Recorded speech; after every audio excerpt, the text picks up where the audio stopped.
النهارده هنعمل فطاير الحليب، قد إيه الفطاير دي سهلة وبسيطة وخفيفة وهشة شبه القطن، طعمها في منتهى الجمال، بجد هتعجب البيت كله، ويا سلام عليها بقى جنب كوباية شاي بلبن، والأحلى من كده إن الصينية دي اتعملت بكوبايتين بس من الدقيق، أنتم متخيلين قد إيه هي هشة، الدقيق بتاعها بسيط، وبصوا الكمية عاملة إزاي، اعملوا لايك وشير للفيديو ده ويلا بينا على الطريقة والمقادير.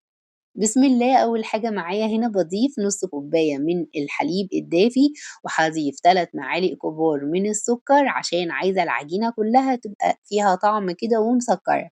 معلقة صغيرة من الخميرة،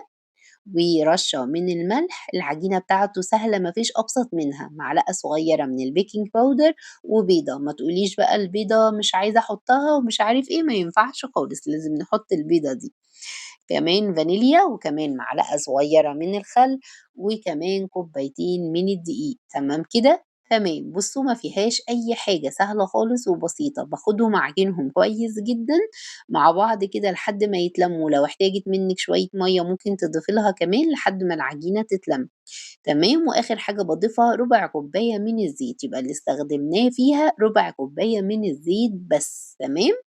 ليه بقى حطيتها في الآخر عشان إيه، تتعجن كده بعد ما اتعجنت كويس، تتعجن كمان تاني بالزيت وتدّيكِ نتيجة أفضل وتبقى العجينة ملمسها طري كده وناعم وهش وجميلة زي ما هتشوفوها معايا دلوقتي، وطبعًا مش شرط عجان خالص، تعجنيها على إيديكِ ما فيش مشكلة، أول ما هتحطي الزيت هتلاقيها بقى إيه، قعدت تتقطّع معاكِ كده ما تقلقيش، بعد كده هتلمّها على طول. ونغطيها بقى ونسيبها تخمر حوالي نُص ساعة وتبقى معانا بالشكل ده زي ما أنتم شايفين، هنفرّغ منها الهوا ونعملها على شكل اسطوانة كده أو رول، وبعد كده نقطّعها لقطع صغيّرة على قد الحجم اللي إحنا عاوزينه، أنا هاشتغل في صينية مقاس 24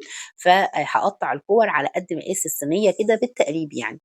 تمام، والكور بتاعتي هاكوّرها واحطها على جنب بالشكل ده، هاخد كل كورة أبتدي أفردها بالنشابة، بُصّوا أنا مش عايزة أرُش دقيق خالص عشان لمّا آجي أقفّل عليها تقفل وما تفتحش منّي في الفرن، فهاسيّسها كده بالراحة زي ما أنتم شايفين لحد ما أفردها كده مستطيل، وابتدي أجيب بقى مربى، أنا هنا حشيتها مربى فراولة، تقدري تحشيها نوتيلا، شوكولاتة، وتنفع كمان تحشيها حلاوة أو جبنة، أي نوع حشو أنتِ حاباه احشيه، جبنة مثلثة هيبقى طعمها حلو جدًا. المهم إن إحنا هنقفّل على الحشوة كويس جدًا ونلِف لفتين كده، ونجيب قطّاعة أو سكينة ونبدأ نعمل خطوط ونفتحها لحد الآخر بالشكل ده زي ما أنتم شايفين، وبعد كده نكمّل الرول بتاعنا، بس كده، بس كده، هي كده خلصت معايا، هاجيب بقى الصينية بتاعتي دي مقاس 24 دهنتها كده بدهنة من السمنة، وبدأت أرُص فيها كل كورة هاعملها، تاني هاعمل معاكم واحدة بالشكل ده زي ما أنتم شايفين. بافردها مستطيل كده واحاول أخلّيه رفيّع على قد أما أقدر، لإن هو ده اللي هيعمل لي توريق ويخلّيها هشة زي القطن، وتقدري تنوّعي في الحشوة كمان، يعني ممكن تعملي نوعين في الحشوة، نوتيلا مثلًا ومربى، نوتيلا وجبنة زي ما أنتِ حابة، هتطلع معاكِ حلوة برضه وجميلة، وابتدي أقطّعها بالشكل ده واكمّل اللفة رول، وزي ما هو كده هاخده أحطه على طول جنب اللي أنا عملتها قبل كده، واحاول بقى أعملهم دوران كده أملى بيهم الصينية، خلّصتها بقى بالشكل ده، وبعد كده اللي في النُص عملتها شبه الدايرة كده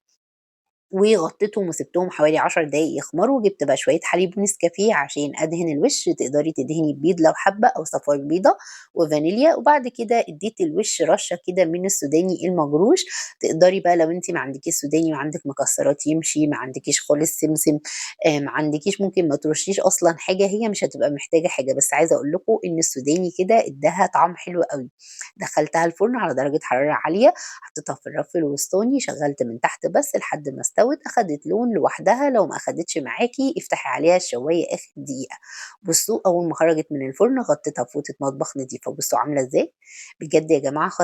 خطيرة جدًا، مين يصدّق إن دي اتعملت بكوبايتين بس من الدقيق؟ شايفين عاملة إزاي؟ اعملوا لايك وشير للفيديو بألف هنا وشفا وبس كده.